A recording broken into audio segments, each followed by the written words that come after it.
Well, he said he's not a fit. So what I'm saying is, was he taking a shot at KD by saying, well, Dylan Brooks is a tough-nosed player and he's a winner? Like, I didn't like the way that was positioned. I thought it was a shot. I thought it was a shot, too. What the fuck you mean KD ain't no fit? No, you put a bad team together. Well, he said he's not a fit for what we're doing, right? No.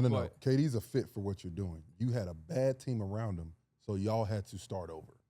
That's what that was. You had a bad team around him, so y'all was like, okay. Was it really a bad team? Yes. You just didn't go together. Well, first of all, Brad should have never been there. So let me say that. But you got two alpha males that Devin Booker young, and for X amount of years he was the guy. All the shots, big shots, he was their man. Even when CP was there, whatever, Devin Booker was their guy. So now you bring in somebody who's above him.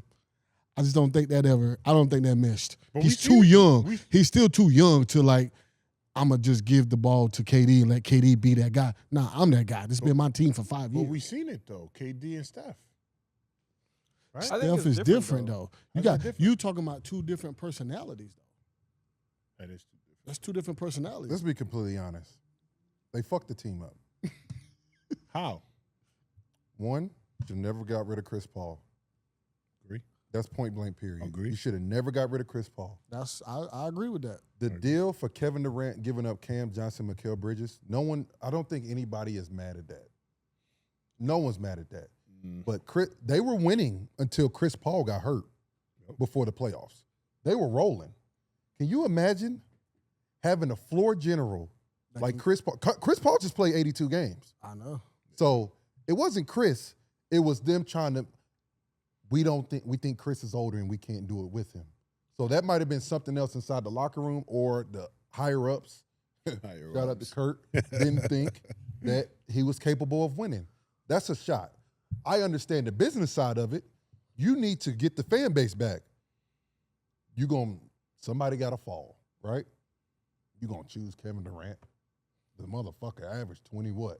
28. 28? So he was the problem?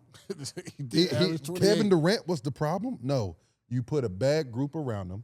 You lost your bigs. DeAndre Ayton that shit didn't work. You brought in, I'm going to be honest, I'm nervous about how they're going to look. I don't know who they got over there. Who's their point guard? Who's their coach? Who's their point guard? Booker? Right? Is he a point I know the coach. The coach is JB. He was my coach in Brooklyn. Good dude. New coach. I know who you're Brand new talking about. coach. Yeah, Joe Young or something? It was, goddamn. No, you say JB is the initials. Well, my thing is with the coaching and stuff. I'm all about these newer guys coming in, these young guys. Jordan Ott. Yep. But you got to have somebody that's gonna demand that respect from these dudes, man. And last year they didn't have the Rich Collar didn't have respect, because you could see KD going off on them, because like right there was already, that's the separation right there. So Phoenix, they gotta bring a coach. Phoenix has to change their makeup on. There's one team that succeeded, and I would literally call, what's the GM for OKC? Sam Presti. I would call Sam Presti and be like, how are you so patient? He was patient. He was patient. Think about this. The head coach, now everyone's raving about him. But for 2 years, they were shit. But wasn't Mark Deneau considered like a top prospect of a coach? Huh?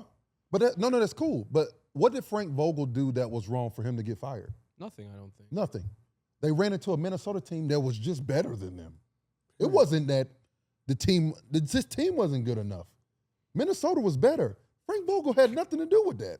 So why are you canning him after 1 year, and then you bring in somebody else who just got canned? I don't think a lot of players respect Budenholzer. But I wanted to ask all three of you guys. Oh, God, I said that. What kind of makes you lose respect for a coach? Because, there was some back and forth, but there's guys that you guys obviously will play for and guys you just don't respect. The coach I respect everybody. That's just who I am. But the coaches that go in and demand respect, you have to go at the guy. Whoever the guy is on that team, you have to go at him. You have to let the team see that shit.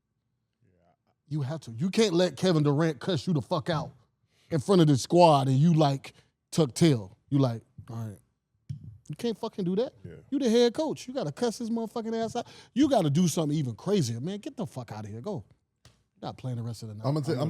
You got to do something like that in front of your team to demand that respect that I'm not fucking around with y'all. That you ain't gonna, I'm not tolerating no disrespect. And you got to start with the top motherfucker. You have to. I'm going to kind of echo something what Ray said. The word is you hold them accountable. Yeah. Accountability is big. One of my favorite coaches was Scott Skiles. And that happened to be the best year I ever had in my career is when I was playing with Scott Skiles. Scott Skiles, from the best player to the worst player, treated him the same, but demanded each and every one of those guys to do their job and held them accountable. And if you weren't doing your job, he's going to curse you out. He's going to let you know.